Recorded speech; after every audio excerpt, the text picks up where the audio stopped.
Вечером 29 июня в дежурную часть межмуниципального отдела МВД России Дзунхемческий поступило сообщение о том, что в результате опрокидывания автомашины УАЗ пострадали подростки. По прибытию на место происшествия предварительно установлено, что отечественным внедорожником управлял 13-летний житель города Чадана.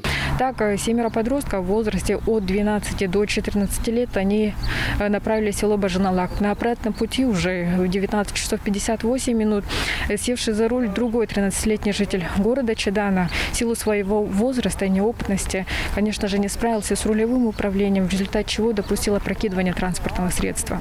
В результате автоаварии несовершеннолетний водитель он погиб на месте от травм, несовместимых с жизнью. Остальные же 6 пассажиров, эти подростки, были доставлены в медучреждение.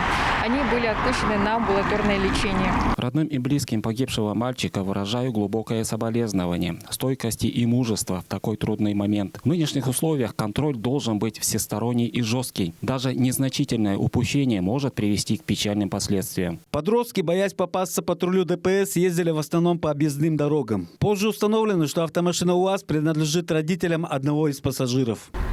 Установлено, что на тот момент, когда подросток брал ключи, они лежали на виду. Кроме того, родители подростка, на попечении которых находилось 6 детей, они были в состоянии опьянения и распивали спиртные напитки с 27 июня.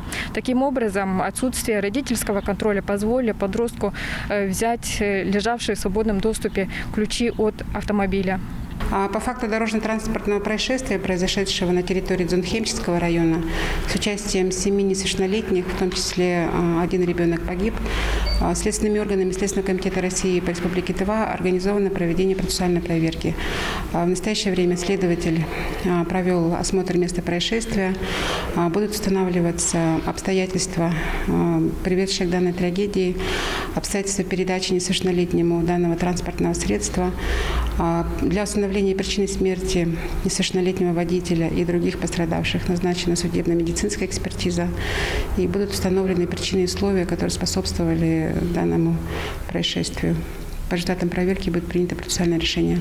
Данное ДТП вызвало в республике большой общественный резонанс. По поручению исполняющего обязанности главы Тувы Владислава Ховалыга в целях установления обстоятельств происшествия и разработки мер по предотвращению подобных трагедий в Чадане побывала рабочая группа правительства республики. Была организована встреча с активистами Кажуна, Советом отцов, матерей и общественниками. По данному факту нами дана рекомендация проведения информационно-пропагандистской и агитационной работы, направленных на профилактику аварийности, в том числе нетрезвого вождения. Хочется сказать по данному факту, что жителями Кажуна, Дзунхемческого Кажуна, села Бажаналак не было зафиксировано, не было контроля со стороны взрослых людей по данному происшествию. То есть весь день дети катались? Дети катались на транспортном средстве с 2 часов до 7 вечера.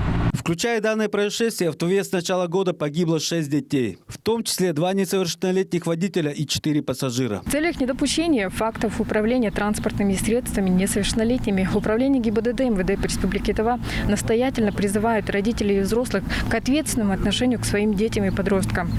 Потому что в силу своего возраста дети и подростки, они не понимают, что транспорт является источником, в первую очередь, повышенной опасности. И необдуманные поступки управления, они могут привести к трагическим последствиям. Сайгын Бирбю, Артеш Бартан, Владимир Сюртук, Мирана Иргит, Тува 24.